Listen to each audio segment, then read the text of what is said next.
Hey, everybody, welcome to the show. On with me is my good friend, co-COVID sufferer, Dr. Drew from Co-long California. hauler, co-long Co-long. hauler, baby. Although you're ahead Oh, of me, you're technically chronic COVID. I'm still a you're long hauler. you're a rookie.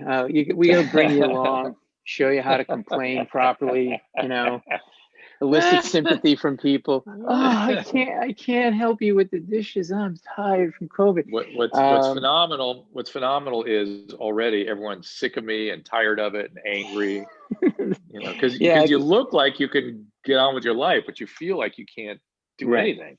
And then your dog is sitting there like, hey, it's great having him home. And then it's like, why is he home a lot? And then the third phase is, man, this person's annoying. Could you get out of the house? But the problem is you end up being that way to everybody, including Yeah, yourself. I know, Uh, I know, I know. So I hate do it. you have a sense of where you might have gotten this? I mean, mine was in Florida performing in a club when they weren't making people wear masks at the Right. table. That's where I got it. I have no overt exposure like that. Nothing. I wore the Yeah, mask exactly as I was supposed to. yeah, People point at some of the things I did 2 months before and say that's how you got it, which is of course impossible. right. The only thing different I did that week where I got it was I was running around the hospital trying to get the vaccine. And everyone goes, "Oh, no, you couldn't have gotten it there." I'm like, my wife's convinced I got it I don't mean to laugh, there. but that's pretty ironic if you ran around to get the vaccine and you Well, got it was COVID. Well, ironic, and the real comedy was I had an appointment. I came in, and they start yelling at me. Your papers, where are your papers? It was like a scene from a World War II border crossing. It was crazy, and it got confusing to me. The thought bubble over my head was, do you enjoy talking to senior staff like this? This is like making you, this feels good to right. you? This is That's right. weird. You're on staff there too. Oh my Yeah, God. yeah. Oh, it was so weird. It was just like, wow. And so then I started Uh, running around all these poorly ventilated hospitals trying to find where I'm supposed to go and what I'm supposed to do. but wait, And what I what think, what what are the papers for, and why couldn't you just get it at your hospital? You're a staff person and you're right. you're on the front I, line. Like what was? I wasn't on the front line at the hospital. I was on the front line in the outpatient setting, which was a Oh, different category. And they, in California, they took the position that they had to vaccine everybody associated with a hospital, the gardeners, the window washers, everybody had to get the vaccine before anybody else. So there oh, you go. So geez. that was that. So Which you ran which around. I You ran around. and so I happily fell in line. I went, okay, well, what are we doing here? And then I volunteered to work in the ER. I was like, well, they need help. They claim they're short staffed. I'll volunteer. Talk to the woman who heads it up. She was excited. She thought I should get vaccinated first. I wasn't doing it to get the vaccine. 3 days later, I'm sick, Mm. and now I couldn't tolerate an hour working in the ER. I couldn't Yeah, do it's it. my They COVID doctor in New York has it and had it, and she said the same thing. And she said, I'm working all day. I go home and I just curl up in a ball, go to sleep. I'm Oh just yeah. exhausted all the Ugh. time. And so Ugh. you had more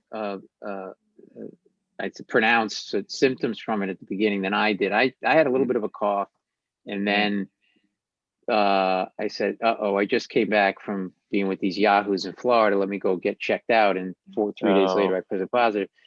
And but you were when we talked on the phone a couple of weeks ago, you were coughing and wheezing. And what's some of the stuff that you've been dealing with? Oh Jesus. The main thing is like I feel like I've had a traumatic brain injury. That's the best. I've ringing in my ears. I have balance problems. I have motor problems. Can't think. I'm having personality changes. It's pretty crazy. Irritable. It's wild. Wow, And and I had bad. you're having your I had bad. period. That's what you're having. That It sounds. could be that. It could be that. Maybe that at least will pass. And then I had a bad cough and shortness of breath and all that kind of stuff. And I was Yeah. really sick for about 2 weeks. I couldn't get out of bed. I mean, no way.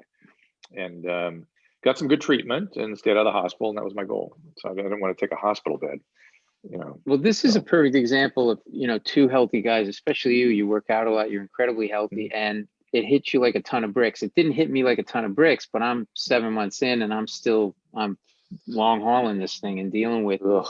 Did you when you got hit with it, were you surprised? I mean, obviously, what were your thoughts before you got it? Did your thoughts about it change after you got it? Like, how did that all play out? I learned, yeah, I learned about the flu part, which is the original, you know, what you get at first. You get like the flu, and the flu part was less bad than H1N1, which I had also had 10 years before, and that was way worse.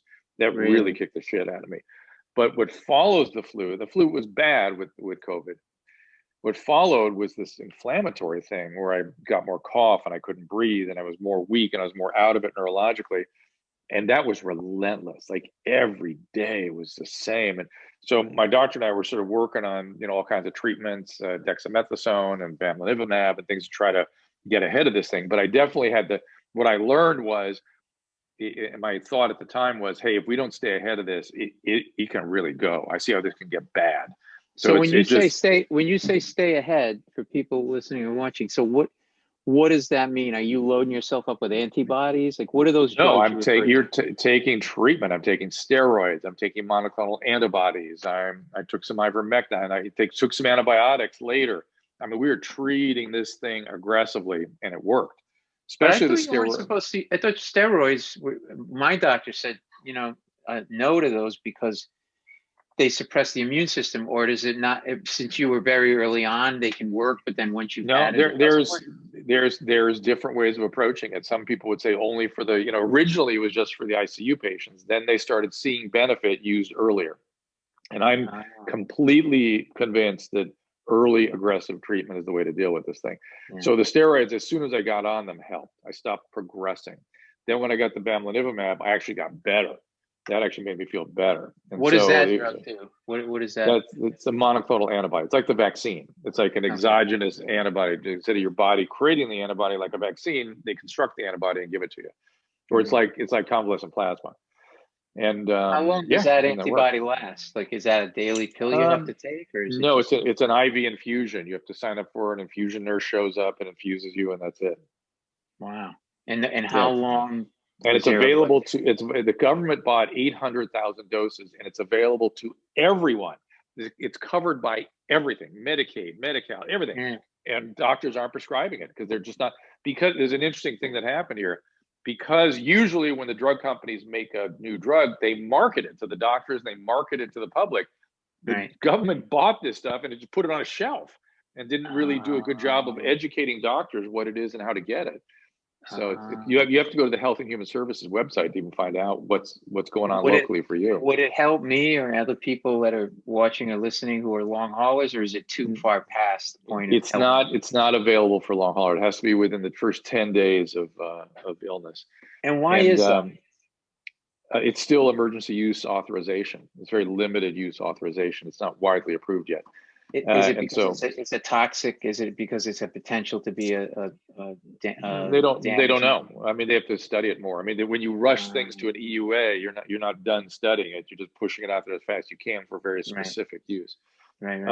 But I'll tell you, there are some long hauler things going on. I just wrote a note to my doctor and said, what about colchicine or fluvoxamine? Should I think about getting on one of these things? Colchicine especially is very intriguing. It's just it's a nothing anti-inflammatory drug, and some people are having good results with that. And I have inflammation of my joints, especially my elbows. I've been going to physical therapy for it. This finger every morning, stiff as a board. And I have a cold sore on my lip. Well, but that's the thing. Like, that's what we sound like. But when you go to your doctor with this, like, I think the thing that's frustrating and a little scary is the response. Like, you go in and you go, and you give the litany. In my case, I don't know. Have you had shooting pains at different parts of your body, just like these zapping pains? Yeah, have you? I had something this morning that made me think of you. What was it? My shoulder started bugging me, and I thought, oh, yep, Palm Curio. There it is. Exactly. So I said, I get these shooting pains, and she's like, yeah, we've heard that. They described it like, plugging an electric shock and plugging something and getting a shock. The no taste, no smell, fatigue, but you literally could say anything like, every Tuesday frogs crawl out of my ass. Yes, we've heard that. and then I understand. Again, I think we should be more aggressive. There's two. Well, I want to talk about that. But I want to get to that, because what I want to tell you, so I said, why is this happening? And she just looks at me and goes, we don't know. And that's the right. part That's right. that first freaked me out, scared me, now just frustrates me. I called her last week and I said, look, is there a pill yet for just being tired? Because I can't stand this being tired. I have no stamina. I do went sledding with some friends, like a little hill, like not this, like this. I walk up the hill, I go down the hill. I had to sit Oh down. yeah. Oh It yeah. was I'm like, like that all the where's time. my Jello in stories? Like I was just like, Yeah. but you and I talked about Bingo. the, So frustrating. the approaches in America to this versus in other Yeah. countries. Yeah. It's weird. It's been Talk about that. It's politicized. interesting. It's been politicized. It is steeped in orthodoxy, and doctors. I'm trying to figure out what happened to my profession. It's really interesting. I was trained to improvise and use currently available wisdom to do the best for the patient. Don't worry about orthodoxy.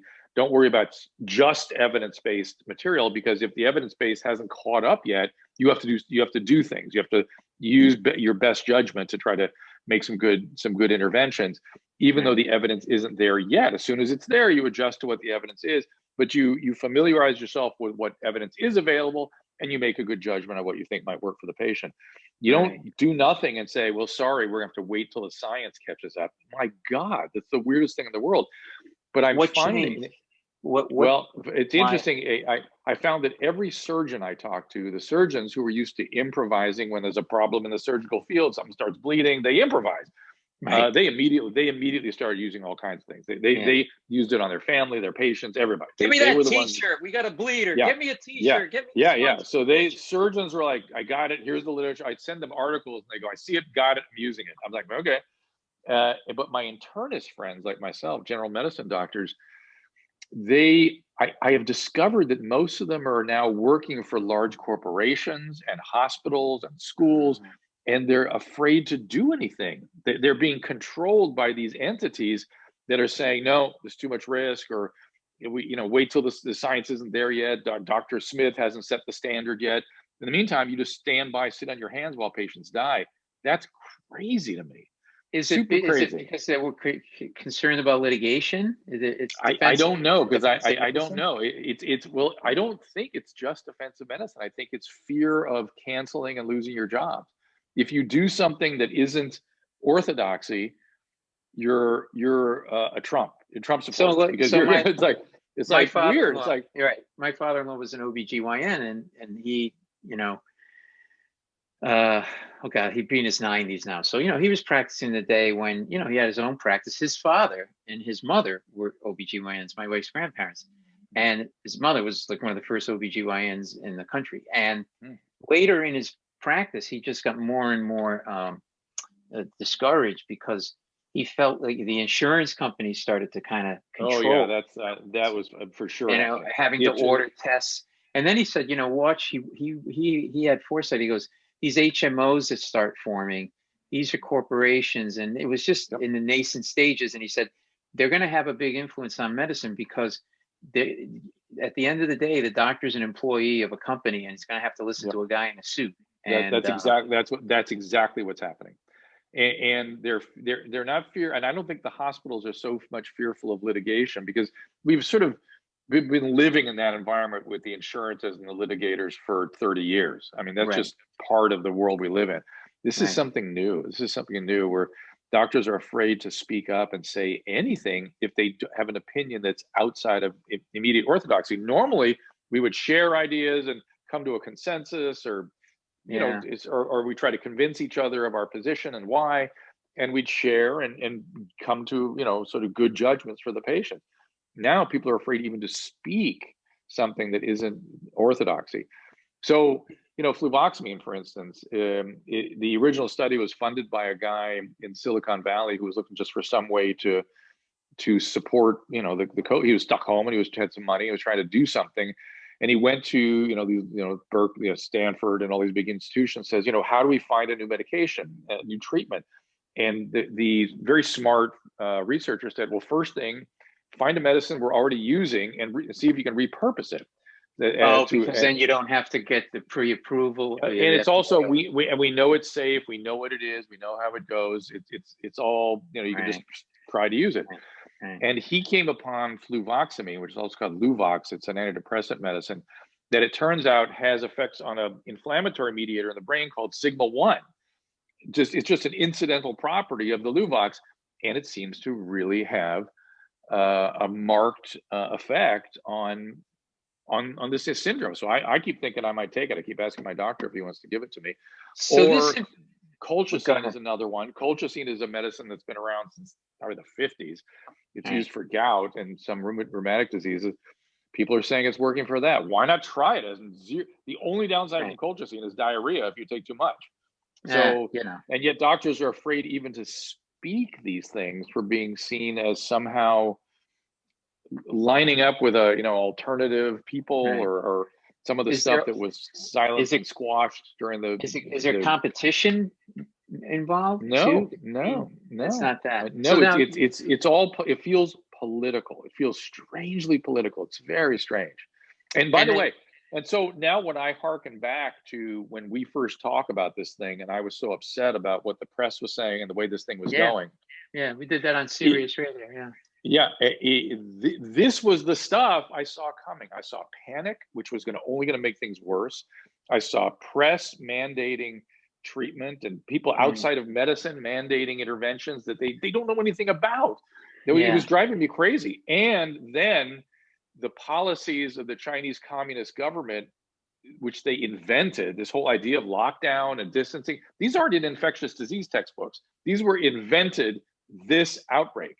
They just were deployed, and that the press and the government were contemplating using a policy that was established by dictatorship or by a totalitarian government. It's like, when I think back, it's like, no wonder I was upset. And I just wanted people to calm down and listen to Dr. Fauci. Just listen to the CDC. That's all I kept saying. You did say that, and I still say it. I still say it.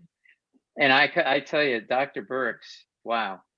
Now she's on a rehabilitation of her image tour, where she just did Face the Nation, and I was railing on her on 60 Minutes on Twitter, actually, before she sat there and Trump said inject bleach, and she didn't do anything, because it was clear that she was a political animal in the way she was behaving and a sycophant, and cared more about that. And you may know her, and she might be a friend. I'm sorry, but I thought she did a really poor job. And Fauci, ultimately, even the CDC director, Redfield, he was kind of really a sycophant, came around a little bit toward the end of his term, but Fauci was the only one. But yeah, I agree. Fauci was the only one that sort of quasi stood up. But you got to remember, they serve at the pleasure of a president. That's their job. Now, how is that different than my peers? No. But wait a minute. Hang on. Yeah. How are different than my peers that are unwilling to speak up and they're being sycophantic to their systems and their bosses and all that stuff? It's the same. It's pervasive right now. It's crazy making. Now, I thank God Fauci seems to be stepping forward and being a little clearer, right? Yeah. He's a little more assertive now, and now you can really hear what he wants to say. But he was able to. That was a mess. But they were literally side by side. He and Birx. I mean, literally, metaphorically, and he was able to continue to keep the trust of us. I think I'll say us. No, people hate when negotiate that. You and me. But when I mention his name, people go crazy. They hate him. They think he's a liar and he's a this and a that, merely because he had an opinion about masks before we understood more fully how this thing was transmitted. And he updated his priors and adjusted to recommending masks. I mean, what are scientists supposed to do? They're liars if they get something wrong before information. No, that's what I mean. But I found Birx saying, she contradicted herself and admitted it in this interview, because they have a clip of her saying, the president's really ingesting all of this information. This is during the throes of it, and he really has a handle on it. And he had no handle on it. He didn't care. And then she said she was asked, when you would give him a briefing, would he read it? And she went, I don't know. Who knows? I mean, look, I'm not just being, but like if you're going to take a position of leadership, you have to own everything that comes with that, And I just felt like my other thing, and I said this. I was doing a co-hosted Neil deGrasse Tyson show with him, Star Talk, and we were talking to Paul Offit, and I said, why don't Fauci and Birx resign so that they're completely unfettered by this president and go do their thing, and they have all sorts of public ways to, Twitter, social Yeah, media. no, I don't think you get how the CDC works. Yeah, they would have no effect, and somebody would step into their job in the CDC, and they would then represent the CDC, and that would be that. And it would be someone worse. Trust Yeah. me. How now you talked about comparing when we talked on the phone a while back what we're doing in America in terms of the approach of medicine, but to then Europe and other countries are more apt to improvise, as you say, and adapt, Yeah, try yeah, and be more aggressive. yeah. And why is that? Aren't there corporations there that are? It feels like that it became so political during the initial phases of this thing that people developed these very strange defensive positions around doing anything other than orthodoxy. Yeah. It's very strange. It's loosened up now. Now that Trump's out, people are starting to chat and talk and talk. Right. I mean, it literally is now that he's gone. Okay, now we can have some conversation, but still, Yeah. they're very slow. As this is how we started this conversation. Your doctor's not willing to try stuff. Yeah. They're waiting for some definitive science, which great. In the meantime, Paul and Drew suffer. Is it because it's less it's a really great point you make. If you take a combination of the corporate structure and then you layer over politicalization of this thing, it creates this bottleneck, and you think in Europe, let's just use Europe as an example, that there's less of the politics around this and they're all accepting that this is real and you got to deal. They're leaving it in the hands of the medical system. They're letting the doctors and the medical organizations tell them what to do, and then they do it. Right. I mean, that's what other thing I kept saying. I kept listen to the CDC. Did the CDC ever say close schools? No. Did the CDC ever say shelter in place? Oh my God, no. Because those things make things worse. At least not better, and maybe worse. You didn't think those two things at any point in the pandemic have been a good idea? Closing schools, or the closing schools in regions might have been helpful, but closing schools, there's still no. There's zero. Listen, it's so weird. We pick and choose where we stay with the evidence. There's no evidence that school closure has been effective, and there's some good evidence that lockdowns make things worse, which is why the World Health Organization has taken the position that under no circumstances should lockdowns be recommended again. That's the World Health Organization. But in a lockdown, it's counterintuitive. You're supposed to be more isolated. You're not interacting. Where is all the transmission? Where does all the transmission for COVID really develop? Where is it? I think like 90% of it. Where is it? Taking it into their home. Yeah, it's in the home. 90% of transmission is in the home. Right. But how many people? So if you go to the grocery store, which you're allowed to do in a lockdown, somebody's gonna bring it home. It's gonna go through the whole family. I mean, there's no such thing as a lockdown where no one ever leaves the house. It's called a pea pod lockdown. It's the pieces that they deliver food. They control the whole thing and make billions of dollars. No, I'm just kidding. So I see what you're saying. The lockdown is not a pure lockdown, and so I'm hearing more now that evidence that, and you probably were hearing it a lot sooner because this is your field, but that there's the evidence that there is no significant transmission of this in schools, and so it warrants. I mean, you still have to distance the kids and everything, right? And the masks. I mean, you want to be. Listen. We're going for zero transmission, right? We're going for extremely safe, and so you have to make sure the teachers all get vaccinated, and you have to do all those good things. Right. Absolutely, but when you do all that, the transmission rate, as compared to the developmental trajectory problems we're going to have, the mental health crisis we're in, you don't see kids for COVID right now. You see them for depression and suicide.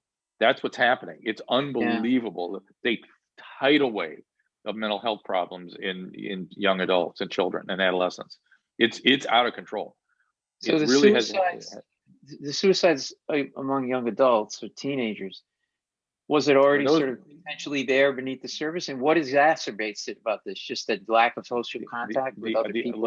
I just want you to please put this in. Think about this. You're 14 and you're being told there's no future. The world's coming to an end. Your family's in jeopardy. You've got to stay in your home. And God forbid, you cannot go out and see your peers. You can't go outside and play. You can't go to school Yeah. and develop and focus on. I mean, it's just the worst possible thing you could do for this age group, and they get depressed. Yeah. I mean, Thanks. they No, don't have a Yeah. they don't have a perspective. They can't say, oh, it's going to end, my family's going to be fine. They turn on the TV, you're more dead. It's like, oh my God, you know, as Adam said, when we were adolescents, the Hillside Strangler was loose in Los Angeles, and it was always on the news every night. And so he and I went to bed every night in 1972 figuring he's coming in our house tonight. This is probably it. Here it comes. You know, Right. I mean, that's how adolescents and children think. They're very grandiose. They don't have a judgment about this. Right. And so it's horrific for them. It's really, really bad. And so anyway, but what did I want to say about that? Well, the thing in Europe, are they using, see, this is part of, I have this too. This is part of the brain. Like I was telling you this on the phone, like this is exactly what happened to you has been happening to me every once in a while. I know. You're in a conversation with somebody, you're talking about the thing, the other person is talking. But you're saying, okay, when he's done talking, I want to, you know, I got this other thing I want to say, he's done. And then you're like, gone. Gone. Not there. Yeah. Gone. So it was something to do with school. Oh, I know what I want to tell you, which was, do you know where the idea of lockdown came from? It has a history. Are you familiar with the history? The Germans in World War II locking down. I don't know. Oh my God! No. I think she was 14. She might have been 16. A 16-year-old high school student in the early 2000s. It might have been. When was the first George Bush in office? 2000. Oh, the first one was it Reagan? 84. Okay, so it's the second George Bush. So early 2000s. Early 2000s. A high school student put together a high school science project in the early 2000s. I think it was 2003. And the science project was a model, not any kind of scientific experiment. It was a computer model that suggested that you could help influenza outbreaks, which is transmitted by children and transmitted differently than coronavirus, that you could have an effect on influenza outbreak by having local school shutdowns. Her father, who was a computer programmer at the Los Alamos laboratory, said, that's a great idea. I bet I can build a computer model about lockdowns and local lockdowns, not national lockdowns, and pandemics. She published an article in 2004. The high school student was the second lead author on the paper, and the Bush administration adopted it as pandemic policy. It never was applied. It was never, medicine never adopted it. Infectious disease epidemiology never really codified it. It was just sort of a theoretical model that was put out there as one of the things that could be used in a pandemic. By the way, it wasn't lockdown. It wasn't shelter in place. It was localized lockdowns. And that magically turned into this, whatever it is we're doing. Yeah.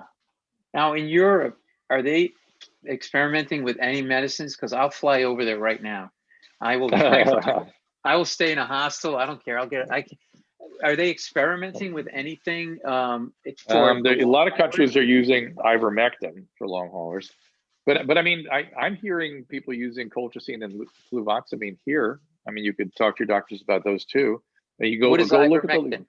What is ivermectin? Ivermectin it's a worm medicine that has a lot of antiviral activity, and people are using it early. Like India, they're handing it out all over the place apparently, and then they're talking about it. So there's a guy named Dr. Yogendra who I had you talk to, who has been trying it with some of the long haul. You could talk to him about the long hauler stuff. He'll prescribe.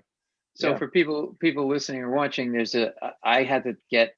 It was so funny because to do this, there's different studies going on. I'm part of a Mount Sinai study, and I gave blood to that. And then Drew was nice enough to introduce me to doctors and researchers doing something. And I had to get them blood, and they had to send me the vials of the blood. And then I had to call somebody to take the blood. And I felt like, I don't know, I felt like I was doing something illegal. And like, I'll meet you by 7-Eleven. I've got 5 vials. There's 5 vials I need you to fill. So I had to get 5 vials filled, this nurse friend of mine. Then we had to pack them. And they don't make the little styrofoam things. They're hard to find. So we had to buy a big beach styrofoam cooler. Oh my God, that's so funny. And then we start yelling at each other. It's like, it doesn't need a cover that big.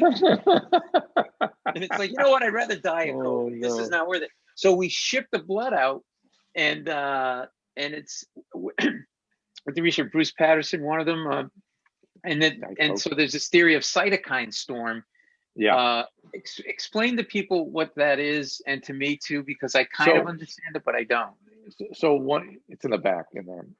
One of the features of this coronavirus is you get the flu, and then that's followed by inflammation. And the inflammation is mediated by activation of what's called the cytokine system.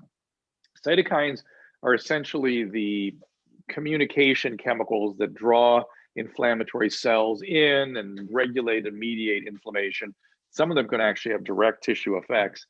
But this syndrome, this system of cytokines goes out of control during COVID and during long hauler, we think.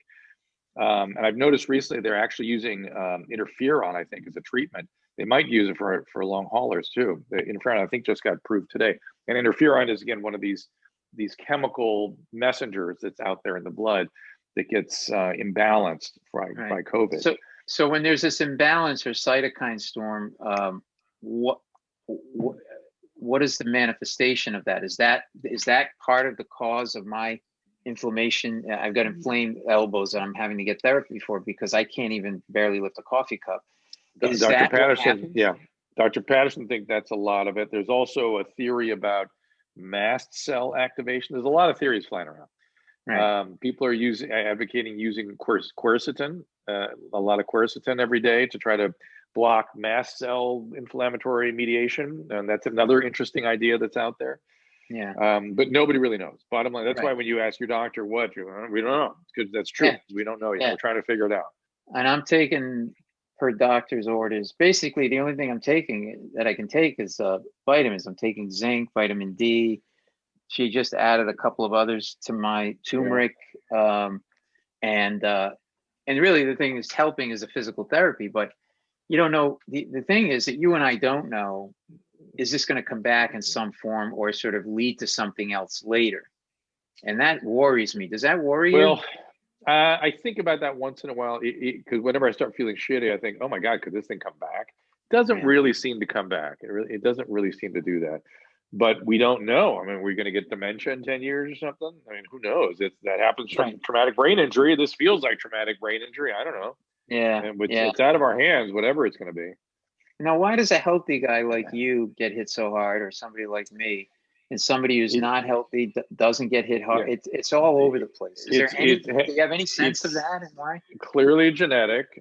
They've isolated 6 genes that are associated with I think resistance or maybe more severe disease. But the point is there's a lot of differences amongst people. I always get slammed by viruses. I had mononucleosis when I was in high school. I was sick for a month. I had H1N1 10 years ago. I thought I was going to die. It was the worst thing ever. So I get these things and I get just obliterated by them. My wife never gets obliterated by them, never gets even sick that way, ever. She was lying next to me the entire night during my first night of fever. Nothing. That's amazing that she was lying next to you. My wife was like, you go in another state. I don't want to be. Well, I didn't know. It was Christmas Eve. I went to bed. I had kind of a fitful night, and she felt me in the morning. She goes, "Oh my God, you're on fire!" And I was like, "Oh, yeah, sure enough. That's why I was sick all night." But that's counterintuitive. I mean, you're around. You would think you have an immune system like an ox. Like you're around. You've been around sick people in hospitals your whole life. You would think it's the reverse, and your wife would be the one that's all DNA. Is that the explanation for that? I think it's genetic. Yeah, I think it's genetic. So they think that there's this. What was explained to me is they have me doing these stasis breathing exercises, where you breathe in through the nose into your diaphragm and breathe out, because they want to activate the parasympathetic part of your nervous system. Because what my doctor said to me is there's the sympathetic and the parasympathetic. Because I said, why am I so tired all the time? So she said, the sympathetic it kicks in fight or flight mode, right? So the virus comes in, it starts, and it's just overworking. It's and overcharged, and you need to balance that. Otherwise, you're going to continue to be exhausted all the time. And the way you Huh. balance it is to activate the parasympathetic and the nerve endings in the lower part of the lungs in particular So through this these is deep breathing. so you do your Wim Hof breathing. You know what Wim Hof is? No, I can see already you think it's bullshit. No, I don't think it's necessarily bullshit, because Wim Hof has a lot of interesting disciples. No, I don't know what that is. He's a guy that has a breathing techniques. You can hold your breath for a lot longer, and he swims under like ice caps and things. He swims in, literally frozen water every day, and he's an interesting fellow. Yeah. And there's something called hormesis, where somehow the cold will challenge your immune system. And there's all that same kind of thinking about the parasympathetic system and all. I'm actually a big believer in the vagus nerves effect on our health. So, to me, that makes some sense. So how long do you do the breathing for? I should adopt this. I could send you the protocol. You start off doing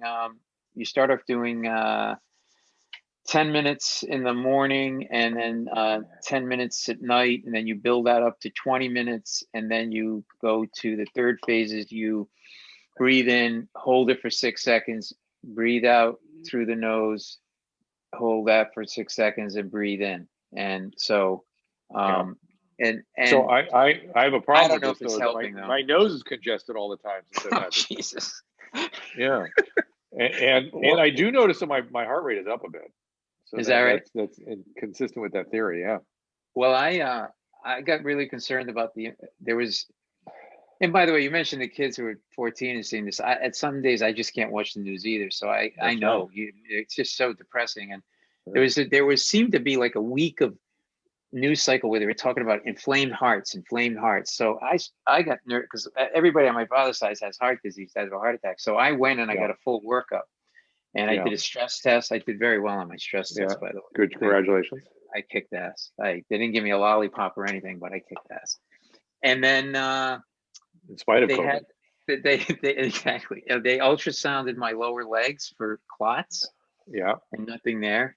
And I got the echo and everything. So I didn't have that. And it's funny because my COVID doctor said early on, you're going to start getting tests, as you should, and pretty much everything's going to come back normal, which is the problem.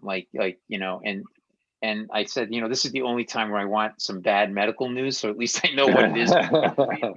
It's so funny. I didn't tell you the story about my first couple of days with COVID when I got sick, and then I got a COVID test the next day, and I think we did one even the next day, and they were negative.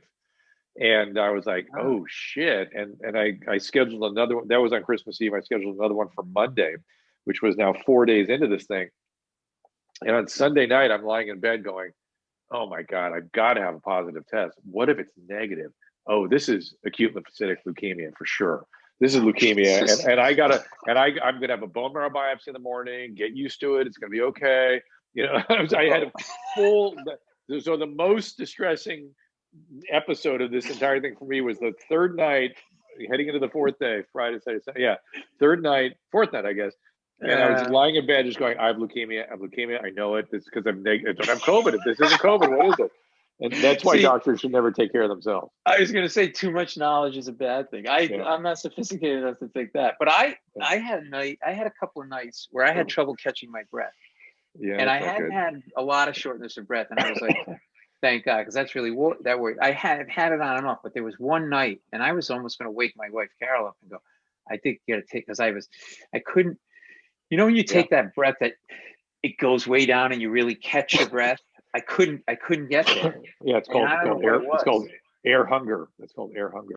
Speaking of hunger, so what is the appetite been for you? It's had some weird effects on me, but tell me about your eating and all that.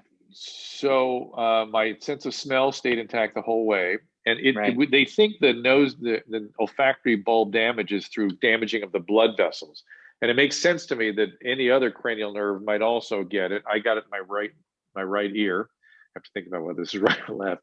Right ear, I got ringing in my ear. I have decreasing in my ear. My tongue. You have ringing in your ear? You have horrible, I didn't horrible, get that. Horrible, beyond. And the more I do, the worse it gets. So right now it's just rough. And the tongue was very weird. I could taste temperature, not spice, heat, temperature. So I craved coffee and tea and things like that. And everything tasted salty. Everything. Wow. Everything tasted.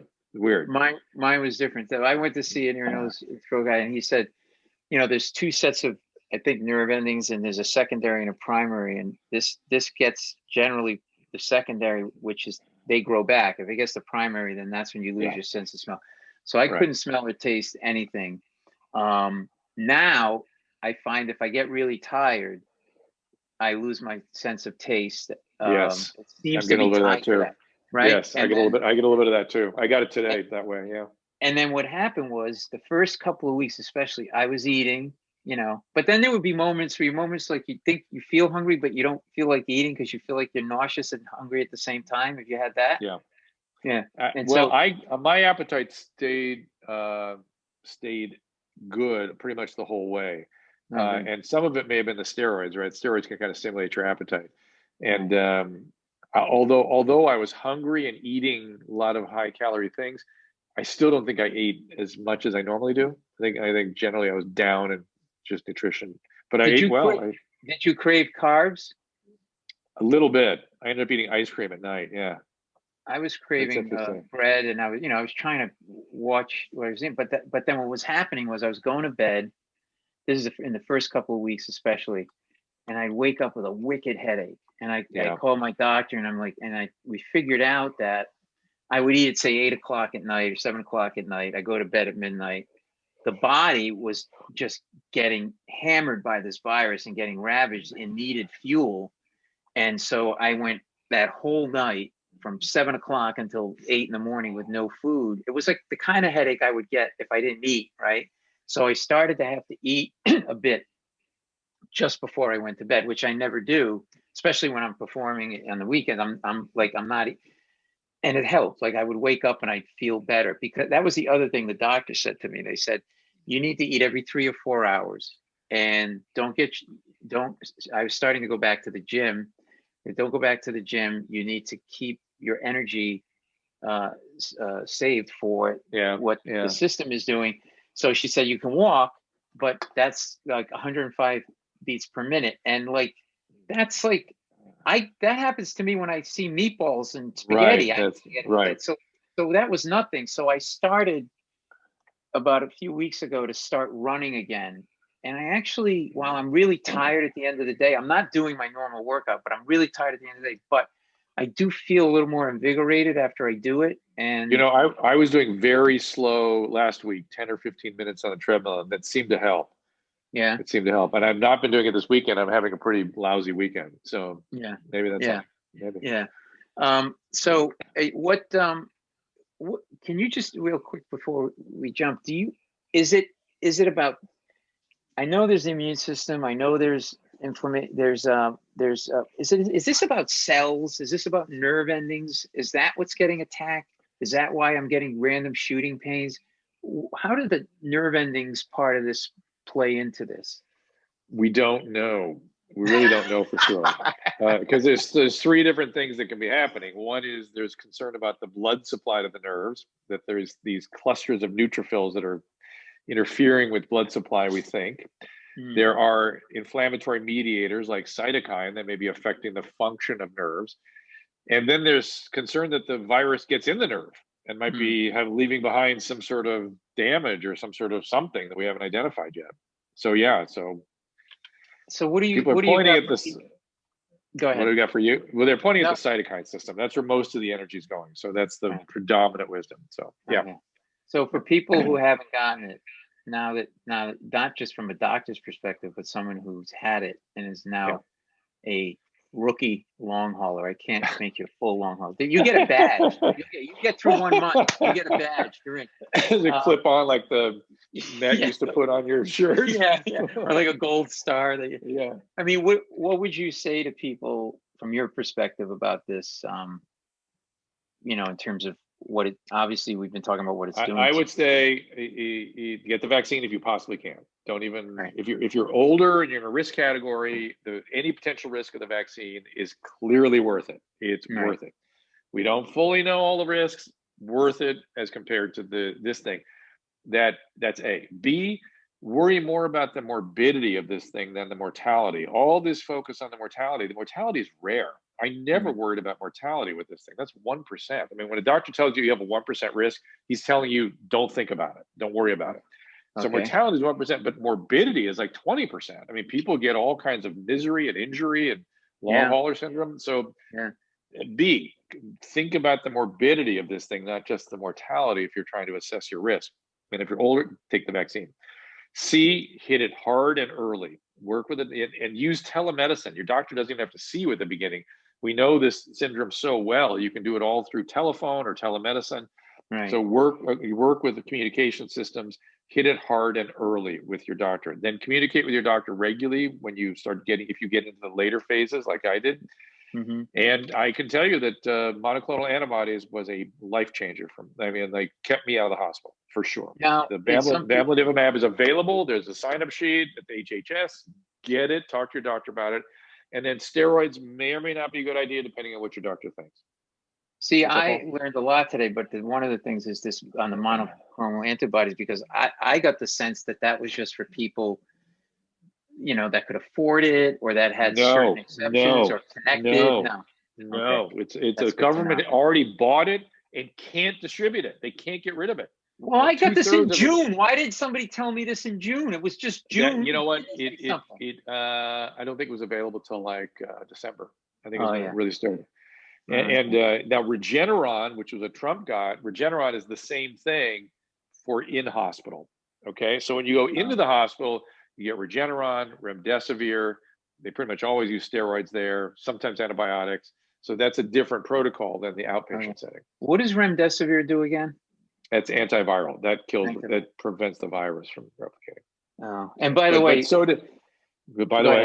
No. Well, so that's the theory also on ivermectin, and there's a lot of countries that use ivermectin. So what's that now? Oh, I don't know if you had this early on. Like, I was among my friends. I was pretty much the first person to get it, and you get a lot of like, well, what's it like? What's it like? I'm like, well, I lost my testosterone. I'm tired. And then I had this one friend, and he thought he was helping me. He goes, yeah, I know a guy who got it. He goes, he lost his sense of taste and smell. Still hasn't gotten it back. He's probably not going to get it back. I swear to God. And then he said to me, yeah, he goes, yeah, this thing. I go, they said, yeah, it can affect you in different ways. He goes, oh yeah, I know another guy. He had it. It was fine. He got scared. Like 2 months later, he had a clot in his leg that had to take off his lower leg. I'm like, you're not helping me. Like, what are you doing? Like, oh my God. You know what? Here's what we're going to do. I'm going to have your wife and my wife can live together, and you and I can live together like two old men with blankets, and we could just sit and talk about our ailments together. How about that? It's incredibly entertaining. I'm sure your podcast audience loves this. I got crabs. You don't know. Oi, the ringing in my ears. Oh my God. And this food is terrible. Well, all right. I'm glad you're getting better, and I'll talk to you on the phone in a couple of days. This is Dr. Drew, obviously, and we hope we either helped you or depressed you. One of the two. I mean, I think what my hope is that I wish the public health departments were talking less about numbers of people that died and more about how to stay out of the hospital, where to get the vaccine, what treatments are available, how to talk to your doctor about these things. I really wish they would do more of that. And I do a stream most days at drdrew.com. You can find there where we talk to people. Great. I talk to experts and stuff. Yeah, but you also take questions. It's great. People should check it out. Yeah. Tell them where, again, drdrew.com. Everything's at drdrew.com. Also, After Dark, which is more of an entertainment podcast. And that's with Tom Segura and his wife. And then there's a bunch of other podcasts I do there. So you'll find them all at the web, drdrew.com. Okay. All right, buddy. Dr. Drew. All right, man. Thanks, everybody. Talk to you soon. All right, buddy.